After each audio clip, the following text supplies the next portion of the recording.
안녕하세요. 졸렬한 남편과 이혼을 결심한 30대 여성입니다. 너무 열받아서 어디서부터 어떻게 써야 할지도 모르겠는데 솔직히 돈이 많다는 소리나 들었지. 저는 딱히 득본 것도 없거든요. 그런데 저더러 재산 물려받을 거면 자기 식구들한테 납작 엎드려서 살라는 식으로 나오는 거예요. 어이가 없어서 나 그 정도로 궁하지 않다고 됐다고 너 없이도 잘 살 수 있다고 남편 차버리려고요. 남편과는 결혼정보회사를 통해서 만났습니다. 당시 제 나이는 32로 결혼시장에서 그렇게 많은 편은 아니었지만 만남과 헤어짐을 반복하는 지인들을 보고 있자니 시간 낭비도 저런 시간 낭비가 있나 싶대요. 그렇다고 제가 결혼 생각이 없던 것은 아니었기에 지인의 추천으로 결혼정보회사에 등록을 했습니다. 그리고 그쪽에서 여러 남자를 소개해줬는데 생각처럼 쉽게 인연이 닿지는 않더라고요. 그러다 정말 마지막이다 하고 나간 자리에서 만난 사람이 이번에 이혼을 하게 된 남편이었네요. 아무래도 결혼정보회사를 중간에 끼고 한 만남이다 보니 남편의 조건에 대해선 이미 어느 정도 들은 바가 있었어요. 만남을 주선한 플래너 말로는 남편 자체는 중견기업에 다니는 평범한 회사원이지만 그 어머니가 어마어마한 현찰부자라는 거예요.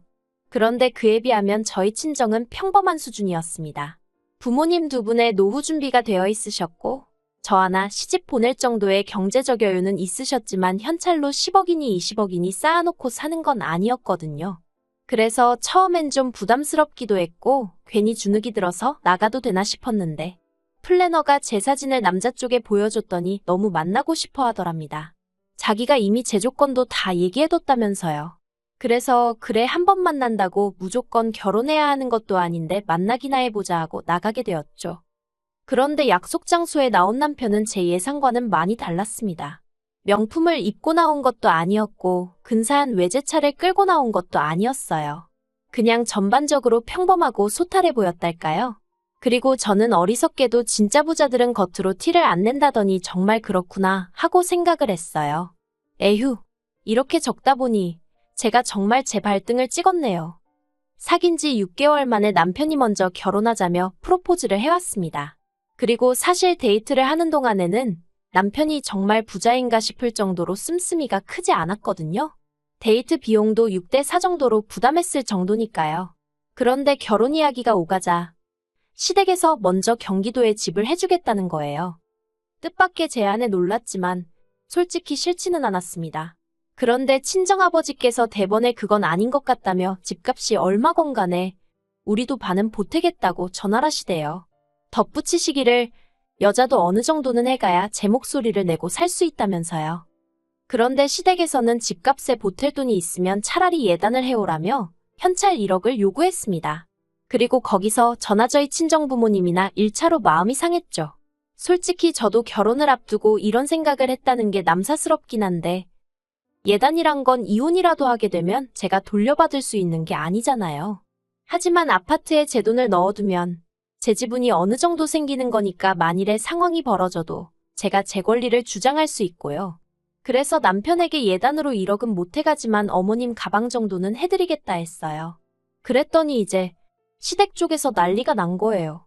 집을 사주겠다는데 어떻게 맨몸으로 올 생각을 하느냐고요. 그래서 이때 저랑 친정부모님이랑 2차로 또다시 마음이 상했네요.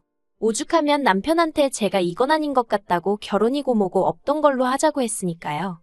그런데 그 일이 있고 며칠 뒤 남편이 저희 회사 앞으로 찾아왔어요. 그리고는 무조건 자기가 다 잘못했다며 싹싹 비는 게 아니겠어요. 그리고 그런 이야기가 나오게 된 게 전부 신우들 때문이랍니다. 신우들이 자기들도 시집갈 때 현찰로 예단해 갔으니까 저도 해오는 게 맞는 거라면서 어머님더러 꼭 받아야 된다고 했다는 거예요. 어이가 없어서. 아무튼 그래도 뭐 남편이 하는 말이 앞으로는 신우들이 뭐라건 자기도 어머님도 흔들리지 않기로 했다면서 이번 한 번만 넘어가 달라고 사정을 하대요. 그래서 결국 파혼 이야기는 없던 걸로 하고 계획대로 식을 진행했습니다. 신혼집은 시댁에서 2억, 친정에서 2억 지원받아 서울에 전세로 구했고요. 나름대로 우여곡절은 있었지만 집에 새 가정가구까지 들어오고 나니 비로소 결혼을 했다는 게 실감이 났어요. 하지만 신혼의 달콤함도 잠시 생각지도 못한 이야기를 듣게 되었습니다. 지난 1월이었어요. 결혼 당시 남편이 말하길 시조부모님 재산은 절에서 지내고 아버님 재산은 어머님이 없애셨다대요. 그래서 다가오는 설에는 당일 점심은 시댁에서 먹고 저녁은 친정에서 먹어야겠다. 나름대로 계획을 세우고 있었거든요. 그런데 연휴를 일주일 앞두고 어머님이 문자로 올해부터 다시 제사를 부활시키기로 결정하셨다는 소식을 보내오셨습니다. 깜짝 놀라 어머님께 전화를 드렸어요. 그리고는 이게 무슨 말씀이시냐고 물으니 어머님이 글자 그대로라고 이제 다시 제사를 지낼 거라시대요. 절에 맡긴 시조 부모님 제사까지 말이에요. 그래서 제가 그러면 어머님이 너무 고생스럽지 않으시겠어요 하니까 어머님이 왜 당신이 고생스럽냐입니다. 그리고 그때 고생은 내가 하겠구나 하는 생각이 퍼뜩 들었죠. 퇴근한 남편을 붙잡고 원래 당신 집은 제사가 이렇게 죽었다 살았다 하느냐고 따졌습니다. 그랬더니 아무렇지도 않게 한다는 소리가 그런 게 아니라 신우들이 이제 며느리도 들어왔는데 제사를 다시 지내자고 했다는 거예요.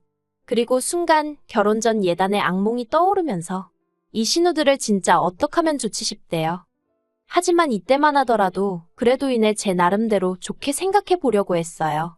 신우들이야 꼴 보기도 싫었지만 제사 자체만 놓고 보자면 언젠간 조상덕 보는 날이 있겠지 생각하고 좋은 마음으로 지내보자 생각했던 거죠.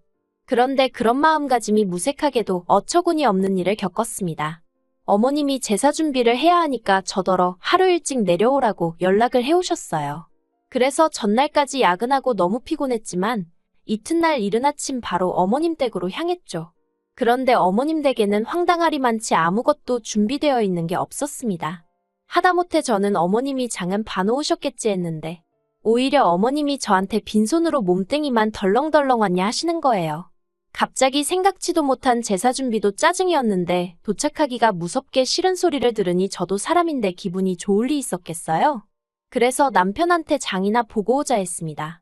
그랬더니 어머님이 남편은 따로 할 일이 있다며 저더러 혼자 대형마트 가지 말고 시장에 가서 장 봐오라시대요.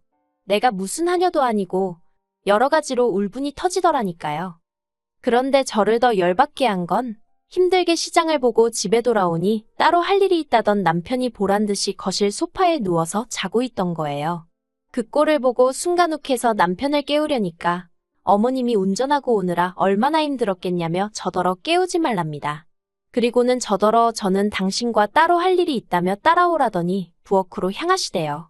그리고 그때부터 어머님이 시키는 온갖 제사 음식을 만들어야만 했습니다. 솔직히 그동안 저 먹을 간단한 음식 정도나 해봤지 전이고 나물이고 해본 적도 없었는데 말이에요. 그리고 명절 당일날 어머님과 남편이 제사를 지낸다고 설치는 동안 저는 결국 몸살이 나서 쓰러지고 말았습니다. 그런데 어머님은 괜찮냐고 한번 묻지도 않으시고 오히려 저더러 도움이 안 된다면서 면박만 주시대요. 제사상에 올라간 음식 중 제 손을 안 거친 음식은 하나도 없었는데 말이죠. 정말 너무 서러워서 결국 어머님 눈을 피해 남편한테 친정엔 언제 가냐고 물었어요. 그랬더니 남편이 신우들이 온다고 했다며 신우들은 보고 가야 된다는데 아니 내가 이렇게 아프다는데 무슨 신우들까지 보고 가라는 건지 진짜 열불이 나더라고요. 그래서 남편더러 그러면 당신은 여기 있다가 신우들 보고 오라고 나는 먼저 친정에 가겠다고 했습니다. 그랬더니 남편이 저더러 그렇게 먼저 가버리면 신우들이 좋다고 하겠냐는 거예요. 그러면서 신우들하고 좀 친해지려면 언니하고 살갑게 달라붙고 아양도 떨고 해야 할 거 아니냐고요. 어이가 없어서 뭘 그렇게까지 하라는 거냐고 짜증을 냈어요. 그리고는 신우들이 날 어떻게 생각하건 간에 난 지금 정신이 하나도 없으니 그냥 친정에 가야겠다고 했습니다. 그리고는 바로 콜택시 불렀죠. 그리고 그날 일로 결국 남편 말에 의하면 제가 제대로 신우들 눈밖에 났다고 하대요. 그러면서 신우들하고 사이 틀어져서 저한테 좋을 게 뭐가 있겠냐며 제발 잘 좀 해보라는 거예요. 신우들은 나한테 잘하는 게 쥐뿔도 없는데 왜 나만 맨날 신우들 기분을 살피라는 건지 너무 짜증이 났어요. 그래서 남편더러 세상에 어떤 인간관계가 한 사람만 잘하게 되어 있냐고 따졌습니다. 나는 신우들이 좋아서 아무 말도 안 하고 있는 줄 아냐고 당신 누나들도 나한테 벌써 투아웃 쓰리아웃이지만 그냥 내가 참는 거라고요. 그랬더니 남편이 신우들이 저한테 잘 보여서 덕볼 게 뭐가 있냐입니다. 신우들이 저한테 아쉬울 게 뭐가 있겠냐고요. 어이가 없었죠. 그런 논리라면 저도 신우들한테 아쉬운 게 하나도 없었으니까요. 그러다 결국 기어이 사단이 나고 말았습니다. 엊그제가 아버님 제사였는데 어머님께서 저더러 이번 아버님 제사 때는 신혼의 내외뿐만 아니라 시조카들도 온다며 저더러 음식을 넉넉히 하라시대요. 그리고 제 기억 속 시조카들은 애들이 어리긴 했어도 먹성이 웬만한 성인 뺨치는 수준이었거든요. 게다가 둘째 신우는 입이 어찌나 까탈스러운지 저희 결혼할 때도 예식장 음식을 먹으면서도 이건 짜고 저건 달고 어쩌고 저쩌고 오죽하면 그 좋은 날 너는 집에 가서 해먹어 그 소리가 목구멍 밖으로 나오려고 하더라니까요. 아무튼 그런 시조카들 먹일 음식까지 하라니까 너무 열받더라고요. 제가 먹을 음식도 아니고 저희 부모님이 드실 것도 아니고 그렇다고 저희 조상을 모시는 것도 아닌데 내 허리만 죽어나겠구나 싶은 게 속 터지대요. 어머님은 사람들 많으면 정신없으니 저희 집에서 명절 음식을 해오라셨지만 저도 저희 집에 기름 냄새 배는 거 싫고 그래서 그냥 장 본 거 다 챙겨서 시댁으로 내려갔어요. 그리고는 신우들도 오면 일 좀 나눠서 하자고 얘기 좀 해볼 생각이었죠. 아니 그런데 이 인간들이 명절 당일 점심시간도 한참 지나서야 하나씩 얼굴을 들이밀대요.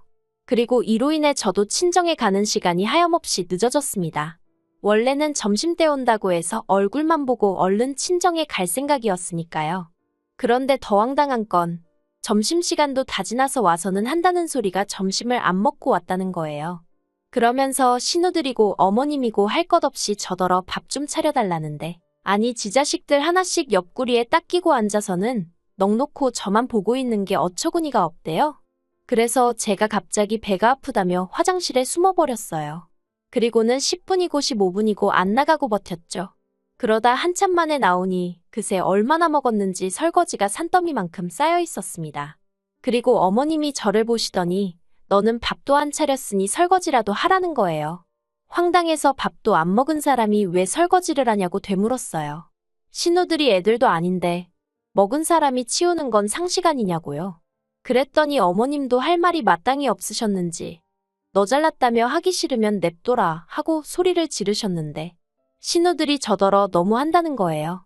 늙은 시어머니한테 일하라고 하는 며느리가 세상 천지에 어딨냐며 우리 엄마 불쌍하다고 그러니까 며느리 드릴 때 너무 경솔했어 하는데 누가 할 소리를 하나 싶대요. 그래서 저도 저야말로 언니들 같은 신우들인 줄 알았으면 결혼하는 거 다시 생각해 봤을 텐데 정말 경솔했던 것 같다고 후회된다 해버렸습니다. 그리고는 다음 제사 때부턴 음식 안 하겠다고 며느리 잘못 봤다 후회된다 하시는데 기분 나빠서 못하겠다 했죠. 그랬더니 큰 신우가 저더러 싸가지가 있네 없네 하더니 저희 집에서 그러라고 배웠냐입니다. 그리고 그때 지가 뭔데 가정교육을 운운하나 싶은 게 순간 화가 나더라고요. 그래서 제가 신우더러 너는 그러라고 어머님한테 배웠냐고 너나 할도리 잘하라고 했어요.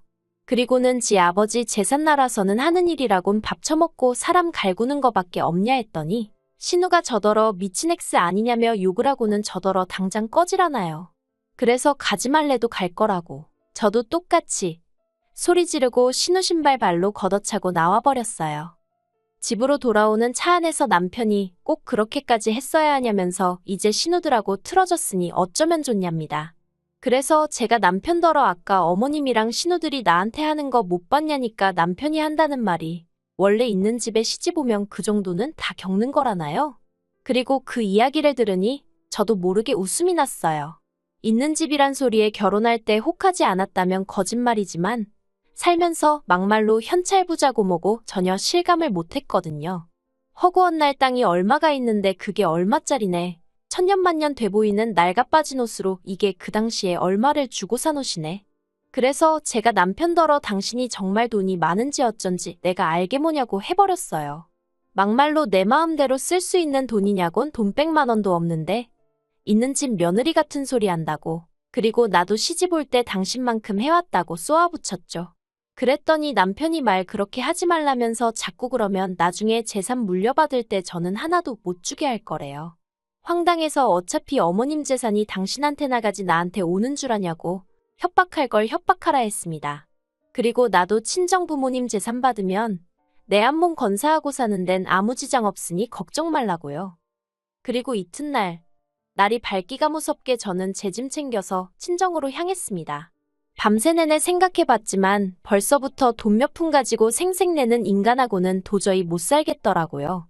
줏대 없는 어머님도 버겁고 개념 없는 신우들 상대하기도 짜증나는 판국에 남편 하나라도 멀쩡하면 그럭저럭 살 텐데 그마저도 안 되니? 하다못해 제가 무슨 재벌가 며느리나 되면 모를까 돈 몇 푼도 못 쓰고 벌벌 떠는 주제에 유세나 부리는 집구석에서 제가 뭐 한다고 버티고 있나 싶어서요. 그래서 이혼하기로 마음먹었습니다. 남편은 또다시 저를 잡겠지만 이제는 전처럼 흔들리는 일은 없을 거예요.